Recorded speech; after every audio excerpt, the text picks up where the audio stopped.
Donc, bienvenue à tous. Merci beaucoup d'être présents ce soir. Je vais commencer par me présenter en quelques secondes. Donc, moi, je suis Romain Papuchon. J'ai créé ma société en tout cas en septembre de l'année dernière, donc c'est assez récent. En tout cas, j'ai une expertise quand même qui n'est pas si récente que ça. Ça fait un peu moins de 20 ans que je travaille dans le numérique. Je suis un expert sur la partie numérique, transformation digitale. Et je suis aussi DSI externalisé. Voilà, donc j'interviens sur pas mal de thématiques, dont la cybersécurité dont on va parler aujourd'hui. Je fais la partie infrastructure, la démat, de la donnée, de la data, de la collaboration, en tout cas beaucoup de thématiques autour de la sécurité, autour de la partie numérique. Et aujourd'hui, c'est la partie cyber qui nous intéresse. Donc, allons-y tout de suite. Avant de commencer, je voulais vous donner quelques chiffres qui sont, à mon avis, importants d'avoir en tête. Peut-être que vous les avez déjà tous en tête.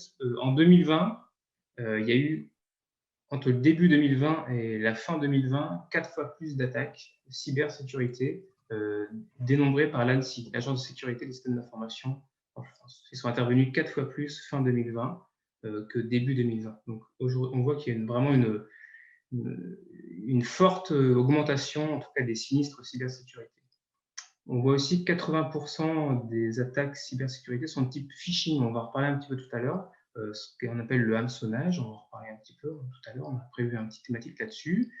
Un chiffre aussi qui est important d'avoir en tête, 60% des cyberattaques pourraient être évitées. Ils sont liés aujourd'hui à des comportements, des mauvais comportements humains. Donc on voit qu'il y a vraiment une grosse partie autour de la sensibilisation qu'on doit mettre en place aujourd'hui pour expliquer aux gens quels sont les bons comportements à adopter. Ça aussi, on va y revenir.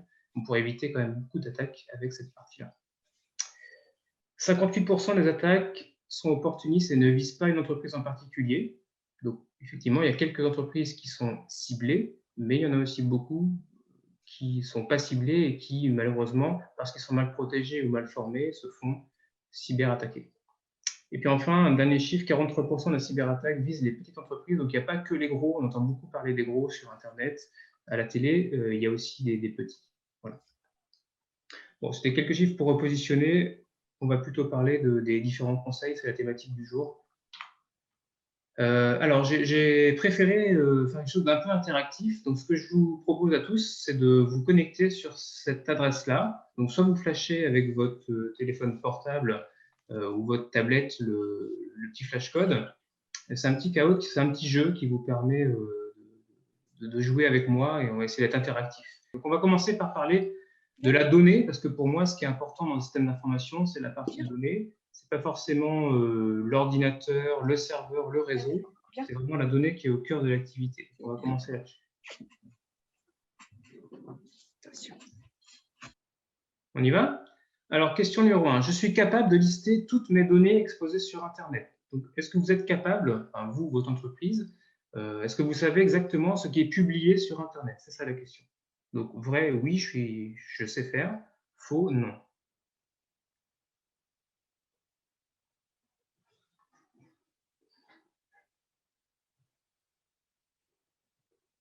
« 13 réponses, il m'en manque une, je pense. Impeccable. Alors, donc seules 2 personnes sur les 15 sont capables de lister exactement leurs données sur Internet. Voilà, ça montre bien aujourd'hui qu'on se fait vite dépasser, qu'il y a beaucoup de choses qui sont publiées et qu'on ne sait pas vraiment ce qu'il y a sur Internet. Ça craint un petit peu. C'est-à-dire que potentiellement, on peut avoir des données non maîtrisées ou confidentielles qui peuvent se retrouver sur Internet. On va préciser tout ça dans les questions qui viennent. Un petit tableau des scores. Donc, 2 personnes qui marquent des points parce qu'elles ont plutôt une bonne réponse. Voilà, on continue. Question numéro 2. Que puis-je publier sur Internet sans risque? Alors, est-ce que, sans prendre de risque, je peux publier les adresses e-mail de mes collaborateurs, l'organigramme de ma société, les numéros de téléphone des différents services qui composent mon entreprise? Ou aucune de ces réponses, tout est risqué. Donc, sans risque. Qu'est-ce que je ne risque pas?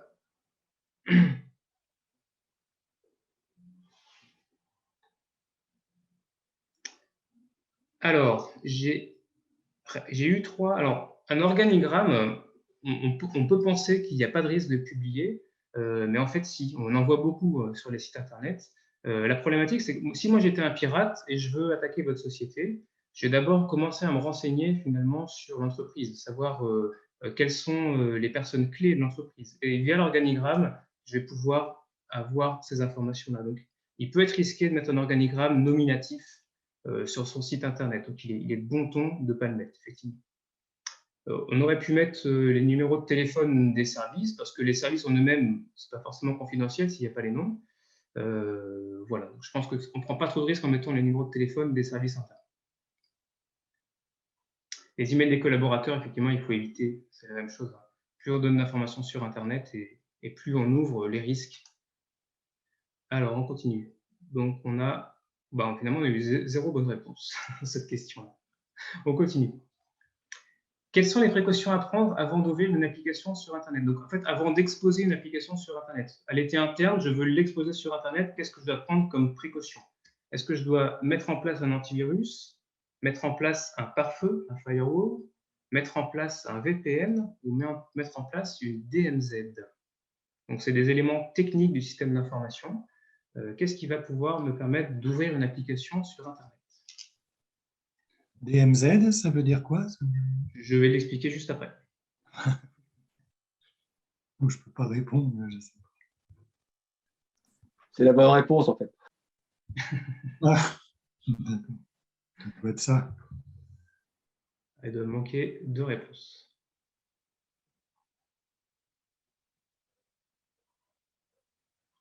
Une dernière, je pense, qui manque.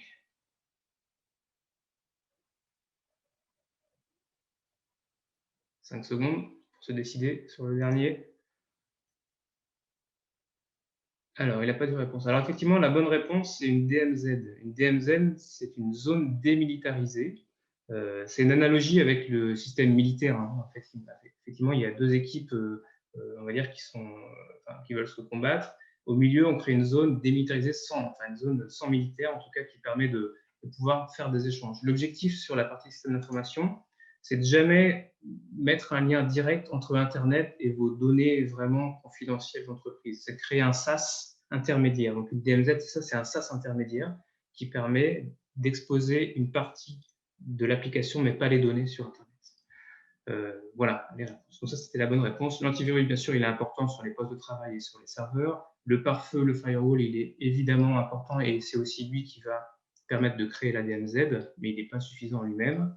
Et le VPN, il sert pour accéder depuis Internet, depuis la maison, depuis l'extérieur, en tout cas directement au système d'information interne, sans passer par une DMZ. C'est une bonne méthode pour se connecter à ces applications internes, mais l'application n'est pas exposée sur Internet. Voilà. Donc la DMZ, c'était ça la bonne réponse. Alors Sébastien remonte dans les scores. Bravo. Alors une petite synthèse sur le premier conseil que je voulais vous donner. Le premier conseil, c'est de limiter l'exposition des données sur Internet. On a vu tout à l'heure qu'il faut maîtriser en tout cas ce qu'on met sur Internet. C'est la première chose que les pirates vont récupérer finalement. On va se faire hacker cette partie-là.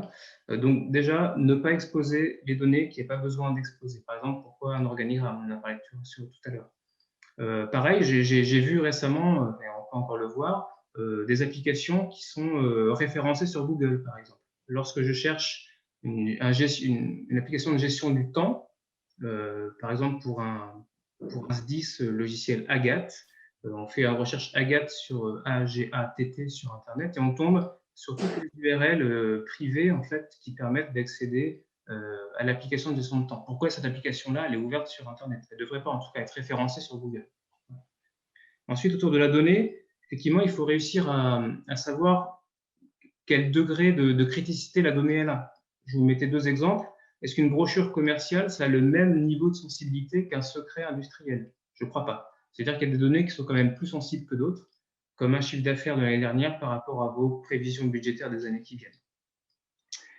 Et enfin, effectivement, mettre en ligne des données ou mettre à disposition sur Internet des données, ça ne s'improvise pas. Il faut mettre en place des outils, il faut faire appel à des professionnels sur cette thématique-là. Le VPN ou la DMZ, c'est des bons exemples. Donc, cartographier les données, inventorier les données et adapter le niveau de sécurité en fonction de la donnée. Ça paraît vraiment important. Donc là, vraiment, on était orienté données. Vous voyez, on ne va pas sécuriser cette information de la même façon en fonction de ce qu'on veut sécuriser. C'est vraiment important.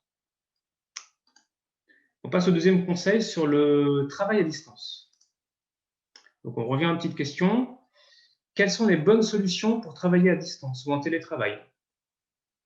Donc, utiliser des PC personnels, ouvrir les applications web sur Internet, comme on vient de l'évoquer, se connecter en bureau à distance ou à l'aide d'une prise de main à distance sur les postes, ou aucune de ces solutions aujourd'hui n'est une bonne solution pour travailler à distance.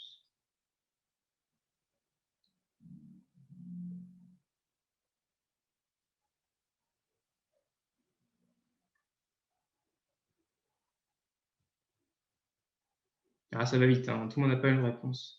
Donc effectivement, aucune de ces solutions n'est vraiment une solution sécurisée. Les PC personnels, il faut les éviter. Il faut éviter de mélanger les données personnelles avec les données professionnelles. On ne sait pas si le PC personnel est vraiment sécurisé lorsqu'on connecte à la partie professionnelle. Ouvrir une application web sur Internet, ce n'est pas forcément une bonne solution non plus. Si elle n'a pas besoin d'être ouverte à des clients sur Internet, il faut mieux éviter de l'exposer sur Internet et utiliser d'autres outils pour y accéder. Une connexion au bureau à distance ou une prise de main sur les postes, c'est pas bien non plus.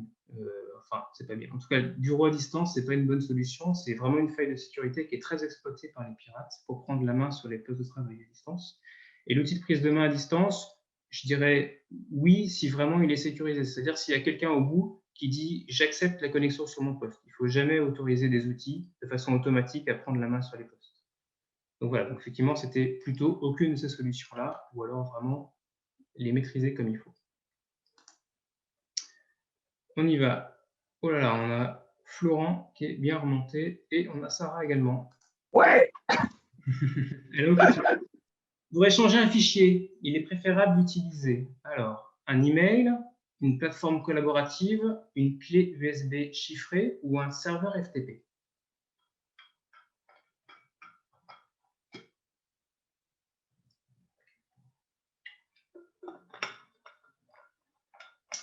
On a 11 réponses. Ça monte tout doucement. Il doit m'en rester une. Voilà, on a une personne qui a décroché complètement des questions. Ah, si, c'est bon. Alors effectivement, il y avait deux réponses possibles, je pense. La plateforme collaborative qui est une bonne réponse, une plateforme d'entreprise sécurisée. Pour échanger un fichier, ça paraît plutôt pertinent, si elle est sécurisée, bien sûr. Ou une clé USB chiffrée, lorsque effectivement c'est un échange de données physiques. En tout cas, les deux peuvent être bons. Un email, il faut vraiment éviter. Un email, c'est pas sécurisé. Hein, il n'y a pas de chiffrement dans les emails, ou alors il faut vraiment mettre une couche complémentaire de sécurité. Et en plus, un email, pour moi, c'est pas fait pour stocker du fichier ou pour envoyer du fichier. Puis ensuite, un serveur FTP, qui est un serveur qui est assez ancien, qui permet de faire des transferts de fichiers.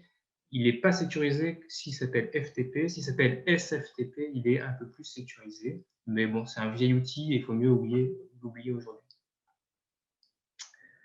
On continue. Alors, les scores, ça donne quoi? Voilà, Nicolas remonte, Sarah et Sandrine et Jean-François également. Il y a un peu de score qui bouge. Bravo. Alors, une petite synthèse sur le conseil numéro 2.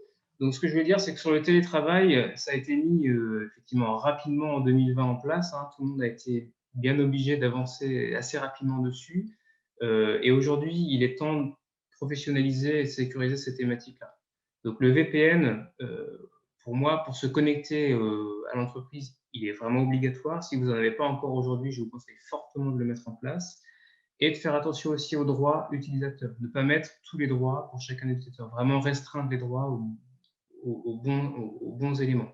Si la personne se fait piquer son login, son mot de passe, voilà, ce sera restreint uniquement à ce qu'elle a le droit d'avoir, en tout cas, et pas au système d'information complet. Il faut vraiment faire attention par rapport à tout ça. Bureau à distance, j'en ai parlé, et les éviter. Prise de main à distance, les éviter également. Matériel personnel, pareil. Et les échanges de fichiers, remplacer plutôt par une plateforme collaborative ou les clés USB chiffrées, mais c'est quand même plus compliqué à gérer si vous voulez gérer un système d'information complet. J'ai une petite question. Vous pensez à quoi comme plateforme collaborative? Parce que ça peut être beaucoup d'outils du moment. Hein. Ça peut être les plus connus, Microsoft Teams, par exemple. Alors, c'est des plateformes qui sont hébergées aux US, mais c'est ce genre de produit-là. D'accord, ok. Merci. Des outils plus sympas, plus locaux, plus français. En tout cas, voilà, ce type d'outil-là. Ok, merci. J'ai une question moi aussi. Oui. Le bureau à distance, il est interdit ou déconseillé, mais si on le fait via un VPN? Alors, si c'est bien un VPN, il n'y a pas de souci. Mais il ne faut vraiment pas que le bureau à distance soit ouvert sur Internet. On est d'accord. Je continue? Oui. Allez, on y va pour le troisième. Les déplacements. Donc, les déplacements en train, les déplacements à l'étranger. On va parler de tout ça. Les déplacements individuels. Donc, avant son déplacement, il est prudent de faire quoi? De modifier son mot de passe, de s'équiper d'un filtre de confidentialité, de vider sa boîte mail, de veiller à ce que son disque dur soit chiffré.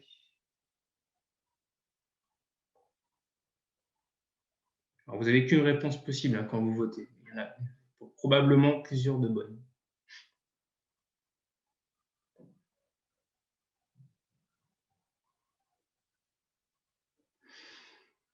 Alors, effectivement, donc, on va prendre la dernière réponse. Son disque dur soit chiffré, ça c'est vraiment une bonne pratique lorsqu'on est sur du matériel mobile, hein, que ce soit un PC portable ou même un téléphone portable.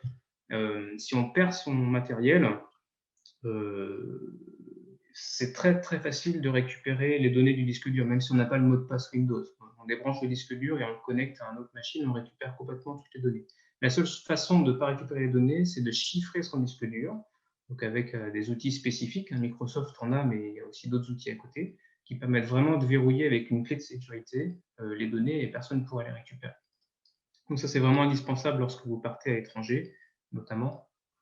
Un fil de confidentialité, je ne sais pas si vous connaissez tous, mais dans un train, par exemple, lorsqu'on travaille, lorsqu'on regarde l'écran de face, on a accès à l'écran. Un filtre permet, lorsqu'on est sur le côté, un petit peu comme ça, de ne pas pouvoir voir le contenu de l'écran. C'est quand même bien de temps en temps d'en avoir un lorsqu'on se déplace. Il est bien aussi de vider sa boîte mail, en tout cas, boîte mail et les fichiers qui seront locaux sur votre machine. En tout cas, partir avec un minimum de fichiers, ça paraît aussi pertinent lorsque vous partez, notamment à l'étranger. Modifier son mot de passe en partant, ce n'est pas forcément indispensable. Par contre, en revenant, on va le voir, c'est important, en revenant. Si vous faites, je ne sais pas, si quelqu'un vous voit taper votre mot de passe et qu'il l'écrit, il aura votre mot de passe lorsque vous êtes en déplacement. Donc, c'est-à-dire que potentiellement, quand vous revenez, il faut quand même mieux le changer, vous êtes sûr de ne pas avoir de souci. Sur les scores, Nicolas est toujours bien en tête, hein, suivi de Sarah. On continue. Pour protéger votre smartphone, vous devez activer un code de déverrouillage, chiffrer la donnée du téléphone, supprimer régulièrement l'historique des appels et des SMS, ou quoi, toutes ces actions.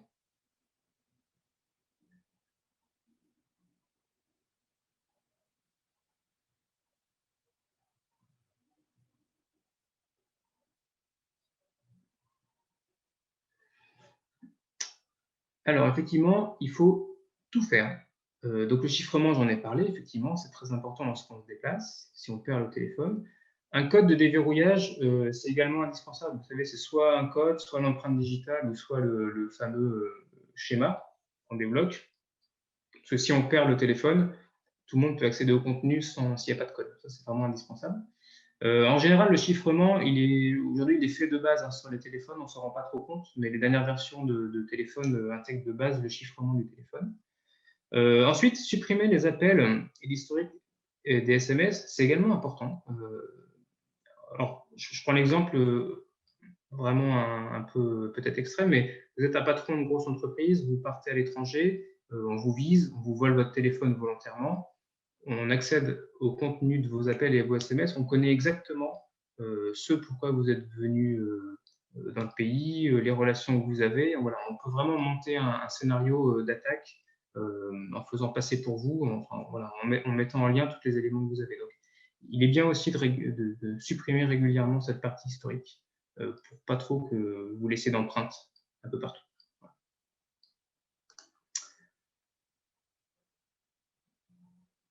Voilà les scores. Sébastien remonte. On continue. Alors, le dernier conseil. Alors là, je vous ai mis une capture des bonnes pratiques de l'ANSSI. Donc, l'ANSSI, c'est l'Agence nationale de sécurité des systèmes d'information. C'est l'agence en France qui gère tout ce qui est cybersécurité. Elle publie régulièrement des guides. Il y en a de très, très bons. Donc, ça, c'est le guide du déplacement qui explique quels sont les bons réflexes à adopter. Donc, je vous le dis, avant un déplacement, évitez le transport de données superflues. Donc, je l'ai dit tout à l'heure, supprimez un maximum de données sur vos machines. Informez-vous de la législation des pays qui s'en fiche. Sauvegardez, enfin, on s'en fiche, pardon, c'est pas la thématique du jour, mais sauvegardez les données que vous importez, effectivement, que vous n'ayez pas les données uniquement sur vos postes de travail, qu'ils aient été sauvegardés avant de partir, ça paraît important. Pendant, faites preuve de discrétion, évitez de laisser vos documents et équipements sans surveillance, évitez de vous connecter à des réseaux ou équipements non maîtrisés, ça c'est très important également. Lorsque vous vous déplacez, vous avez régulièrement des réseaux publics, que ce soit à l'hôtel, que ce soit dans les aéroports, etc., ou des bandes que vous trouvez. Il y a beaucoup de réseaux comme ça qui sont contrôlés par des pirates. C'est-à-dire que dès que vous vous connectez, toutes les informations qui vont transiter vont être en clair, elles seront récupérées par les pirates. Donc c'est important d'éviter tout ça. Il faut mieux faire une connexion en 4G avec son téléphone que de se connecter à une borne publique. En cas de souci, bien sûr, informez votre responsable de sécurité de la perte du vol. Et après, lorsqu'on revient, renouvelez vos mots de passe, ça c'est bien, c'est de bon ton, je disais tout à l'heure. Et puis en cas de doute, donnez votre PC effectivement à un expert qui puisse regarder s'il n'y a pas un souci ou si vous n'avez pas récupéré un virus sur votre PC. Quatrième conseil, adoptez les bons comportements. Alors les bons, je ne sais pas si on pourra tous les adopter, mais en tout cas 2 bons comportements, ce serait pas mal. Alors question 15. Un anti-spam empêche les tentatives de phishing, hameçonnage. Vrai ou faux? Un anti-spam.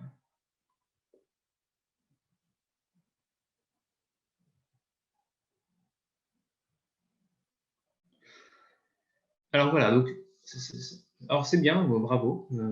Pour ceux qui ont dit faux, je pensais que vous allez tous dire vrai. Alors ça en empêche effectivement certaines, parce qu'il y a beaucoup de mails qu'on appelle des spams, les mails un peu pourris, hein, les pourriels en français, qui sont filtrés par l'anti-spam. Par contre, il y en a quand même qui passent. C'est pour ça que j'ai dit faux, parce qu'il en enlève une partie, mais il y en a d'autres qui circulent. Enfin, tout n'est pas enlevé. Et l'anti-spam enlève uniquement les spams. Il y a des mails aussi qui sont du hameçonnage, du phishing, qui sont des mails directs adressés à des personnes avec des données plutôt bien faites, qui reflètent vraiment l'entreprise. On parlait tout à l'heure, lorsqu'un cyber-attaquant veut vraiment quelque chose de précis dans une entreprise, il va d'abord se renseigner sur la structure. Il va envoyer un mail en tant qu'une personne, à la bonne personne, en lui donnant les bonnes informations. Effectivement, donc ça, l'anti-spam, il ne va pas le faire sauter, ce mail-là. Donc, effectivement, l'anti-spam, il est important, il est indispensable, il enlève beaucoup de choses, beaucoup de pollution, mais il n'enlève pas tout. Alors, les scores, ça ne bouge pas beaucoup. On continue. Alors, je dois réaliser les mises à jour de mes applications en moins d'une semaine. Est-ce vrai ou est-ce faux?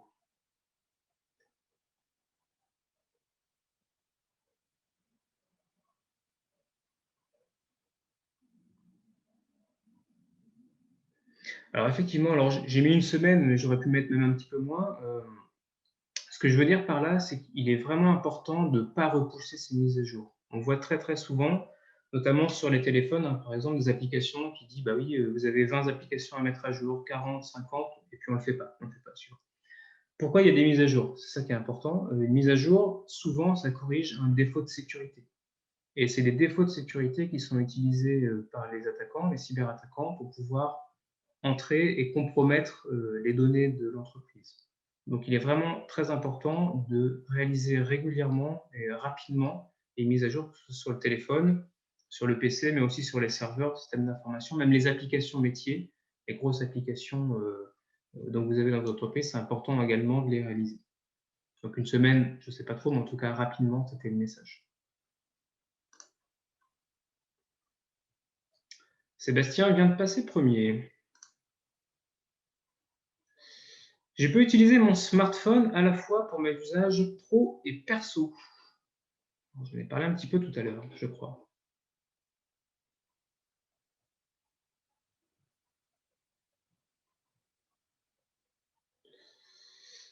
Alors, effectivement, il ne faut pas utiliser son smartphone pour la partie pro et perso. Alors, pourquoi?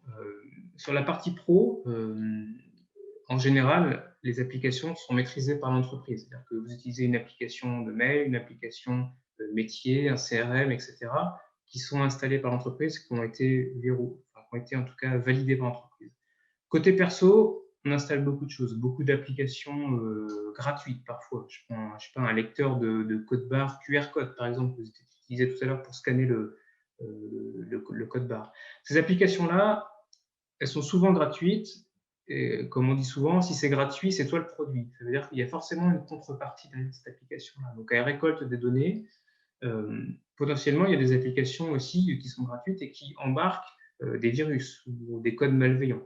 Donc, si on mélange ça sur la partie pro et perso, potentiellement, on peut envoyer des données professionnelles à des gens dont les intentions ne sont pas très saines. Voilà. Donc, il faut vraiment séparer les usages pro et les usages perso. Malheureusement, même si aujourd'hui, on voit que l'écologie et tout ce qui est sobriété numérique fait qu'il faut minimiser le nombre de terminaux. Aujourd'hui, il faut mieux séparer. Alors, il y a des solutions qui existent d'étanchéité, en tout cas de conteneurs sur les téléphones. On peut mettre en place des conteneurs étanches pour éviter effectivement de mélanger les données pro et données perso. Donc, ça, c'est des choses qu'on peut aussi mettre en place, ce qui permet d'avoir un smartphone. Sébastien est toujours en tête, suivi de Florent. Alors, le dernier conseil, enfin en tout cas la synthèse de ce qu'on a vu, protéger vos utilisateurs et vos postes de travail. Donc, le constat, effectivement, il faut quand même des protections techniques. On parle d'antivirus, on parle de pare-feu, on parle d'anti-spam, elles sont vraiment indispensables ces protections aujourd'hui. Mais ce n'est pas suffisant, effectivement, il y a une grosse partie qui vient de la partie utilisateur. On l'a vu au tout début avec les chiffres. 60% pratiquement des attaques auraient pu être évitées en tout cas par un bon comportement. Donc, c'est vraiment le plus grand danger, cette partie utilisateur. Donc, il faut vraiment sensibiliser régulièrement, expliquer aux gens pourquoi, etc., etc. Donc, bien sûr, antivirus, parfois j'en parlais. Mettre à jour ces applications, on en a parlé également. Séparer les usages pro et personnels. Se doter d'un anti-spam performant. Exactement. Et sensibiliser, ça me paraît important. J'ai mis une petite ligne sur la politique de sécurité et la charte utilisateur. Il est important aussi dans les structures, en tout cas, même si on forme les gens, de formaliser les éléments dans un document. La charte utilisateur, c'est ça. On formalise quels sont les bons usages et les bons comportements que vos utilisateurs, vos collaborateurs doivent respecter. Et c'est bien de leur expliquer et de le formaliser. C'est important. La politique de sécurité, ça permet d'avoir une stratégie ou une vision côté sécurité, de mettre en place en tout cas une politique, un engagement, une stratégie pour mettre en place des briques. Et ça, c'est pareil, c'est important de lister ce que vous avez aujourd'hui en place, comment vous le vérifiez, quels sont vos prochains projets, en tout cas votre schéma qui va arriver dans les années à venir pour corriger ces défauts de sécurité. Si vous n'avez pas commencé ça, c'est important aussi de au moins faire un petit gris-gris sur une page A4 de là où vous en êtes. Dernier conseil, se préparer au pire. Effectivement, aujourd'hui, on se protège et il faut se protéger. Par contre, on a vu que personne n'était à l'abri. Il y a des grosses structures, tous les mois on entend parler à la radio, hein, qui se font avoir. Pourtant, elles ont bien du personnel en interne, très formé, très structuré, des outils, de l'argent, du budget consacré à la cybersécurité. Donc, vous allez connaître un jour, si ce n'est pas déjà le cas, un défaut de sécurité qui sera plus ou moins important, mais vous en aurez forcément un. Et le jour où ça va vous arriver, et bien, finalement, il faut se préparer.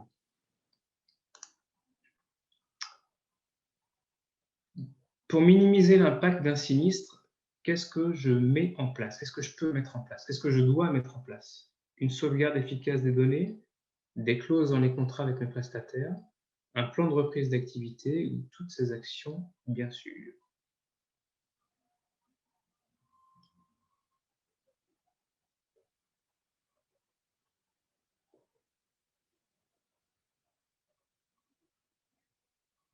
« 14 réponses, il m'en manque une.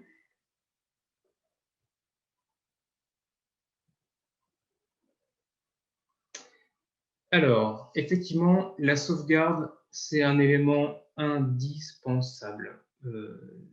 C'est probablement la seule façon de s'en sortir si demain vous avez un gros sinistre majeur. Les gros sinistres du moment, hein, c'est donc les cryptolockers, c'est des virus qui chiffrent les données et qui vous demande en tout cas une rançon en contrepartie, aujourd'hui, la seule façon de se sortir, c'est de restaurer une sauvegarde. Alors, bien sûr, c'est de payer la rançon si vous souhaitez la payer, mais qu'est-ce qui vous dit que le pirate va vous rendre votre clé? En tout cas, rien du tout. Est-ce que le pirate est honnête? On peut en douter. En tout cas, la seule solution de se sortir, c'est d'avoir une sauvegarde efficace. Donc ça, c'est important.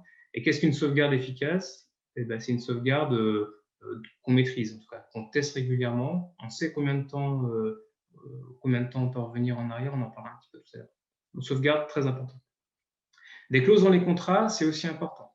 Parce qu'il y a de plus en plus de données qui sont localisées sur du SaaS, dans les logiciels métiers, enfin, sur la partie cloud. Les données, elles ne sont plus hébergées chez vous, elles sont hébergées chez l'hébergeur. Donc, c'est lui qui a la charge de vos données. Donc, il faut vraiment faire attention aux clauses dans les contrats également. Je prends un exemple, alors qui n'est pas forcément lié avec un sinistre, mais qui est important également, c'est la réversibilité de données.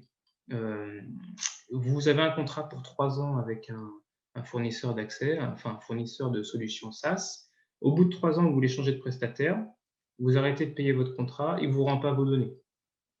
Ben oui, il n'y avait pas de clause dans le contrat qui disait qu'à la fin, il doit vous rendre vos données. Donc, elles ne sont plus à vous. Donc, c'est vraiment très important cette partie clause et également sur la partie engagement de service. En le cadre d'un sinistre, il y a une coupure de service, votre hébergeur fait défaut. Est-ce que vous avez des engagements de service, des garanties de temps de rétablissement, des pénalités en cas de coupure? Voilà, c'est vraiment un élément aussi sur lequel vous devez être vigilant lorsque vous signez avec un prestataire. Un plan de reprise d'activité, c'est également important. Ça vous permet justement de reprendre l'activité en cas de sinistre. Si vraiment il y a un gros pépin, comment vous allez faire? Donc, c'est ça, un plan de reprise d'activité. On va le voir dans le slide d'après. Donc, c'était bien tous ces éléments-là qu'il faut mettre en place pour préparer l'avenir. Donc, effectivement, je voulais vous parler de l'exemple de l'incendie du data center d'OVH. Je pense que vous avez tous entendu parler de ça il y a 3 semaines, 3 semaines, je crois, oui. OVH, c'est un hébergeur de données en France, un acteur français, un bel acteur français d'ailleurs, il n'y en a pas beaucoup, donc il faut le souligner, qui a plusieurs data centers dans le monde, dont plusieurs en France. Il a le data center de Strasbourg qui a complètement brûlé. Il y a eu un défaut de sécurité sur le site, un onduleur, je crois, qui a pris feu et qui a propagé l'incendie à une grosse partie des serveurs de data center. Donc, toutes les données qui étaient hébergées là-bas, elles sont tombées. Elles sont tombées, donc tous les serveurs se sont arrêtés et par sécurité, comme il y avait un incendie, ils ont également coupé l'alimentation de tous les serveurs. Donc, moi, par exemple, j'avais un serveur qui était localisé là-bas, donc j'ai plus d'accès au système d'information du jour au lendemain. Donc, c'est ça, un plan de reprise d'activité, c'est finalement quand ce genre de sinistre-là arrive, qu'est-ce qu'on fait? Est-ce que vous avez une procédure dégradée? Ça pourrait être une procédure papier, par exemple. Ça pourrait être ça, une procédure dégradée. En tout cas, comment je redémarre mon activité suite à un sinistre? Donc, c'est ça. Donc, 3 éléments clés, effectivement, la sauvegarde, on en a parlé. Donc, le PRH, je viens d'en parler, comment faire pour redémarrer son activité. On a également le PCA, qui est un plan de continuité d'activité. Ça, c'est plutôt un élément technique, mais ça vous permet de maintenir un fonctionnement même en cas de problème. Ça peut être automatique. Par exemple, vous avez en place effectivement des données sur un site distant. Il y a une coupure de service sur le site distant. On peut automatiquement mettre en place une bascule ou en tout cas une continuité de service sur un autre site. Donc, c'est ça, doubler les équipements. C'est un petit peu ça. Donc, ça peut être des éléments et en fonction de la criticité de la coupure de service, ça peut être intéressant de partir sur un PCA ou un PRA. Voilà. Donc, ce que je veux dire par ce dernier conseil, et ça me paraît important, c'est vraiment de préparer ce sinistre-là. Un cryptolocker qui arrive chez vous, qu'est-ce que vous faites? Voilà, par quoi vous commencez? Comment vous continuez votre production? Ça me paraît important. Donc, anticipez tout ça et préparez-vous au pire et surtout exercez-vous. Je prends l'exemple de la sauvegarde. On pense tous que nos sauvegardes elle est bonne. Et ben, faites des tests de restauration. Soyez sûr que ça marche parce que si vous ne l'avez jamais fait, il y a une chance sur 2 que le jour où vous voulez restaurer vos données, ça ne fonctionne pas. C'est vraiment important. Voilà pour cette partie conseil numéro 5. Pour résumer, donc on a 5 conseils aujourd'hui. Alors, il y en aurait bien d'autres, mais effectivement, je ne peux pas tout vous dire aujourd'hui. Je n'ai pas eu le temps en 1 heure de tout lister. La première chose, c'est limiter l'exposition des données sur Internet. On l'a vu, en tout cas, cartographier vos données, savoir qu'est-ce qui est à protéger, qu'est-ce qui l'est moins, qu'est-ce qui est public, qu'est-ce qui est privé, qu'est-ce qui est confidentiel, qu'est-ce qui est ouvert sur Internet, qu'est-ce qui ne l'est pas. C'est vraiment important de cartographier cette partie de données. Deuxième élément, professionnaliser le télétravail et les connexions à distance. Ça a été rapide en 2020. Voilà, 2021, faites le point par rapport à tout ça et mettez en place un système vraiment sécurisé pour se connecter à distance sur vos applications et vos données. C'est vraiment important. Troisième point, lorsqu'on pourra se déplacer, pour l'instant, ce n'est pas vraiment le cas, adoptez les bons réflexes de déplacement, supprimez des données, enfin en tout cas, ne partez pas avec les données de toutes vos entreprises dans votre PC portable, ça ne sert à rien et c'est plutôt risqué. Mettez en place plutôt de la discrétion lorsque vous partez.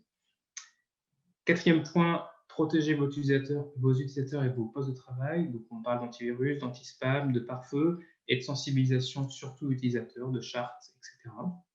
Et dernier point, préparez-vous à faire face à un sinistre majeur. Voilà, pensez au pire et voyez comment vous réagiriez en cas de gros sinistre. Voilà, j'en ai fini de façon un peu globale pour la partie présentation. Ce que je vous propose, c'est qu'on parte sur un petit jeu de questions, si vous en avez. Je vais essayer d'y répondre. J'arrête mon partage d'écran et je remets les vidéos. Vous pouvez remettre vos caméras et vos micros, si vous voulez.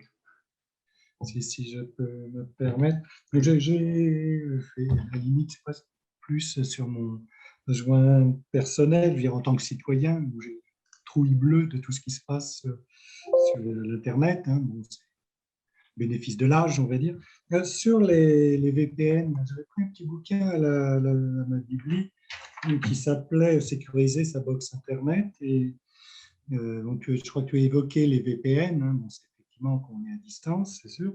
J'ai vu que dans ce petit bouquin, il y a Facebook qui avait racheté une boîte qui faisait des VPN pour mieux surveiller qui passait, quoi. Donc, du coup, comment être sûr de son fournisseur VPN? Alors, en fait, je ne vais pas rentrer dans la partie trop technique aujourd'hui, je vais vraiment rester très superficiel, mais effectivement, c'est important d'être sûr de son fournisseur, de ses solutions. Il n'y a rien de mieux de se rapprocher des professionnels qui vous conseilleront au mieux sur cette thématique technique. Voilà. Moi, je ne vends pas de solutions techniques, ce n'est pas mon cœur de métier, mais effectivement, il faut vraiment faire attention aux solutions qu'on déploie. D'accord. Mais il y a 2 types de VPN. Il y a les VPN entreprises, c'est-à-dire qu'on est à l'intérieur de l'entreprise. Et après, il y a les VPN comme ce que vous disiez là, c'est-à-dire que c'est pour avoir accès à Internet non censuré. Et c'est pas du tout les mêmes usages, on va dire. Ah oui, oui. Moi, je parle de VPN d'entreprise. Hein. Comme j'ai dit, c'est se connecter à l'entreprise de façon sécurisée. Faire un tunnel sécurisé entre son poste de travail et l'entreprise. D'accord. Donc, il y a les VPN d'entreprise et les VPN grand public pour faire court. Ouais, ce que Quentin explique, c'est par exemple, si j'étais utilisateur en Chine, la Chine restreint beaucoup les connexions sur les sites Internet. Donc, ce qu'on peut utiliser, alors je ne sais même pas si c'est autorisé en Chine, je ne sais pas si on peut le faire, mais en tout cas, c'est prendre un VPN. Alors, c'est un VPN par un fournisseur de solutions VPN. Donc, ça crée un tunnel sécurisé entre mon PC et ce fournisseur de solutions-là. Et ensuite, je sors sur Internet chez le fournisseur. Voilà. Et là, j'ai accès à Internet depuis le fournisseur d'accès. Donc, je n'ai plus les filtres de la Chine sur mon PC, parce que le fournisseur, je ne le prends pas en Chine, je le prends aux États-Unis, par exemple. D'accord. Merci. Petite question, Romain. Quel est ton avis sur les BIOD, c'est-à-dire l'utilisation de matériel perso en entreprise? Alors, j'en parlais un petit peu tout à l'heure, Tony. Hein, Ouais, c'est pour ça, mais ton avis là-dessus moi, je pense qu'il y a deux choses. Soit on est très avancé, très pro, et on peut mettre en place effectivement des conteneurs étanches, des solutions de MDM, hein, de gestion des terminaux mobiles qui permettent ça, de faire des SaaS étanches. Dans ce cas-là, le BIOD peut être accepté. Si on n'est pas aussi évolué que ça, je pense qu'il ne faut pas le faire. Il faut proscrire. Parce que c'est vrai que c'est plutôt américain que français. Et voilà, il y a un peu de flow artistique là-dedans. Le but, je ne sais pas si je l'ai dit pour tout le monde, mais c'est bring your own device. C'est amener son terminal personnel dans l'entreprise. C'est utiliser son PC perso ou son téléphone perso pour les usages. Voilà. Moi, je pense qu'il faut bannir cet usage-là. Merci. Une question, il y a des logiciels qui permettent de répondre non à chaque fois là sur Internet. Là, c'est avec parce que moi, je passe un temps fou quand je surfe à chaque fois, faire non, non, non, non, non, non, non, tout refuser, parce que je milite, mais j'en ai vraiment marre. Hein. Alors, il y en a un parce que j'ai installé, il s'appelle Ninja Cookie. Ninja Cookie, alors en fait, c'est important en fait de parler de ça. Là, on parle du RGPD, on parle le surf sur les sites qui vous demande votre consentement pour stocker vos cookies sur votre poste de travail. Donc en fait, c'est des petits pisteurs qui permettent de récupérer votre trafic, vos usages, vos données personnelles finalement. C'est comme ça que vos données sont récupérées, sont revendues. Donc, le RGPD, la loi européenne, là, depuis quelques temps, oblige les fournisseurs d'accès à mettre ce petit message pour vous dire attention, je dépose un cookie sur votre PC. Est-ce que vous voulez bien que je le fasse? Est-ce que vous voulez bien me donner vos données personnelles gratuitement? Donc la réponse, il faut toujours répondre non, bien sûr. Mais répondre non, ça oblige des manipulations à la main. Donc cette petite extension-là, qui est Ninja Cookie, il y en a sûrement d'autres, permet d'automatiquement de détecter ces fenêtres-là et de répondre non. Voilà, donc ça marche plutôt pas mal. Oui, parce que tu as les 350 prestataires sur lesquels il faut cliquer en dessous aussi à chaque fois pour faire tout refuser. Là. Et puis, et après, c'est vrai que c'est un peu. C'est pénible hein, parce que là, tu vois, j'ai ma montre connectée que j'ai voulu reprogrammer. Alors moi, à chaque fois, je crée des nouvelles adresses Internet pour essayer de ne pas être pisté. J'oublie les mots de passe, je ne sais plus ce que c'est. Il n'y a pas vraiment de solution là-dessus. Hein. Voilà, ça c'est légal, c'est obligatoire. La seule solution, c'est qu'ils ne mettent plus de cookies sur leur site. Mais en tout cas, c'est leur façon de rentabiliser leur site. En fait. Ils récupèrent les données et ils les vendent. Donc, c'est leur business model. Mais c'est grave parce qu'ils peuvent t'espionner avec ces choses-là. Oui, bien sûr. Ouais, c'est vraiment ça. C'est récupérer des données, nos usages, nos façons de surfer, ces éléments-là. Bonjour Romain, merci pour, les slides très intéressantes. Je me permets d'intervenir parce que ça fait partie de mon métier de collecter de la donnée sur les sites web justement et de faire respecter ce que demande la CNIL qui a fait des grosses alertes au 31 mars là dernier pour que les sites soient en conformité. Juste pour votre info, parce que je vois beaucoup de sites par rapport aux cookies qui sont collectés, la plupart encore des sites français, les bandeaux cookies ne fonctionnent pas correctement. C'est-à-dire que même si vous mettez non, il y a beaucoup de cookies qui sont déposés dès le départ. Alors, les sites se mettent en conformité de plus en plus, mais bon, un site comme Le Monde, Le Figaro ou Libé, c'est à peu près une trentaine de cookies déposés dès la page d'accueil. Et aujourd'hui, ils se mettent de plus en plus en conformité, mais il y a encore beaucoup de sites e-commerce, par exemple, de seconde zone, on va dire, pas les gros, qui ne sont pas encore en conformité. Donc, effectivement, il faut faire attention, surtout que dans ces cookies, il n'y a pas que les cookies de solutions, par exemple, Analytics, mais il y a surtout les cookies publicitaires qui sont aujourd'hui les plus dangereux. Et la protection, effectivement, est plus via des plugins ou le type de navigateur aussi qu'on utilise. Il y en a qui sont plus permissifs par rapport aux cookies. C'est ça, je partage tout à fait. Alors, moi, ce que je fais régulièrement, c'est que je purge mes cookies. Je ne sais pas si vous avez tous cette bonne pratique-là, mais ça permet de faire du ménage régulièrement de ces petits traceurs-là. Vous avez des plugins aussi qui vous permettent de voir quels cookies sont déposés par les sites, enfin, qui est assez connu sur Chrome, pour ceux, beaucoup, je pense, utilisent Chrome, qui s'appelle Edit This Cookie, vous permet justement de voir les cookies qui sont listés dès que vous arrivez sur une page. Moi, de mon côté, j'utilise Cookie Auto Delete, c'est-à-dire qu'à chaque fois que je ferme l'onglet, ça supprime le cookie de la fenêtre et aussi les service workers. Il y a sûrement plein de solutions pour ça. Une petite question, moi, en ce qui concerne, je vois un risque de sécurité sur les consultations des webmails de la part des salariés qui vont avec leur PC professionnel, aller consulter leur webmail avec… Ah oui, leur webmail perso. Perso, ben voilà. Et moi, j'y vois vraiment un risque de sécurité. Y a-t-il une solution technique en dehors du proxy, j'imagine que ça peut être la solution technique, pour lutter contre ça? Alors, le risque, il est où? Le risque, il n'est pas forcément de se connecter à sa boîte mail. Le risque, il est D'accord. Le risque, d'ouvrir une pièce jointe qui aurait un virus. exactement. Ça, c'est un vrai risque, hein, mais c'est aussi un risque lorsqu'ils vont surfer sur Internet, sur d'autres sites, aujourd'hui, ce risque-là. Oui. Donc pour se protéger, donc, bien sûr, il y a l'antivirus qui est indispensable. On a Oui, parlé ça c'est évident. on peut aussi mettre en place des restrictions d'URL, en fait. Il y a des pare-fous qui font ça. C'est-à-dire qu'on autorise des catégories de sites, d'autres catégories, on les refuse, et on fait du filtrage d'URL. C'est ça, M. Sauroy, qui vous manque. D'accord. Maintenant, il faut faire attention parce que l'accès à des boîtes mail perso, il faut voir la partie législation. Je ne suis pas sûr qu'on puisse bloquer un accès aux boîtes mail perso sur l'environnement pro. Il faut vérifier. Je ne suis pas certain. Par contre, ce qui est sûr, c'est qu'on ne peut pas consulter, évidemment. L'employeur ne peut pas consulter les mails perso. Par contre, bloquer l'accès, ça ne me semble pas interdit, mais je vérifie ça. À vérifier parce que j'ai cru il y a quelques années entendre un truc comme ça, comme quoi il fallait, sur les temps de pause des salariés, leur laisser accéder à leur boîte mail privée. Mais à vérifier. D'accord. Là, effectivement, c'est le filtrage mail. Et il y a des pare-feux en fait, qui sont plutôt bien faits pour ça, qui embarquent plusieurs fonctions avancées. Et on peut utiliser ce type de pare-feu-là. Ou alors souscrire à un service effectivement, de proxy qui permet d'envoyer son flux vers un proxy. Et lui, dans le proxy, on fait du filtrage également. Mais ça reste quand même compliqué à mettre en place. Mais le risque, à mon avis, il est plutôt sur des sites moins professionnels que ça, plutôt sur les boîtes mail. Par exemple, si vous avez tout ouvert aujourd'hui, effectivement, moi, je peux aller sur un site, télécharger un petit logiciel, n'importe quoi. Dans ce logiciel-là, il peut y avoir aussi du code malveillant. Donc, effectivement, le filtrage mail, le filtrage d'URL web, il permet aussi de filtrer toutes ces catégories de sites-là qui ne sont pas bons.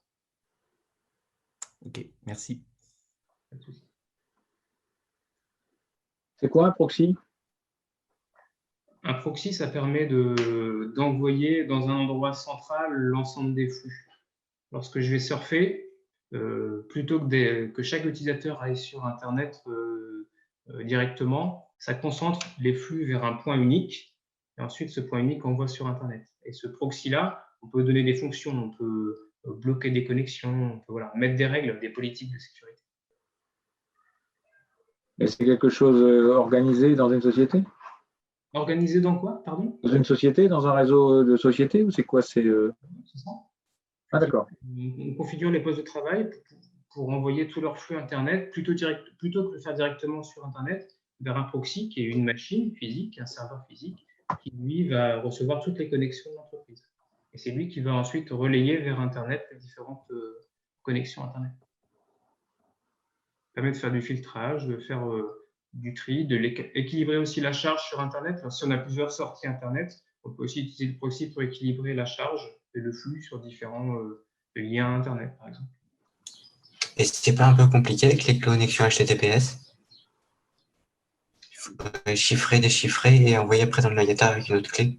Non, le proxy n'est pas fait pour chiffrer et déchiffrer. En fait, il est fait pour, en tout cas pour router. Alors oui, effectivement, je comprends ce que vous voulez dire, Quentin. Si on veut filtrer par catégorie, effectivement, lorsqu'on utilise des protocoles HTTPS, par défaut, c'est sécurisé. Donc, on ne peut pas voir ce qu'il y a dans le contenu. Une entreprise est autorisée à chiffrer et déchiffrer certains flux, pas tous, si elle en informe ses salariés par une charte utilisateur. Si elle communique. Donc, on est capable de mettre en place des solutions qui déchiffrent les flux et qui viennent regarder le contenu avant de filtrer la partie URL. Mais il faut bien sûr en informer les utilisateurs. Alors, on ne peut pas tout filtrer non plus. Il y a des catégories qui ne doivent pas être filtrées. La banque, par exemple, on ne doit pas déchiffrer les flux de bancaires.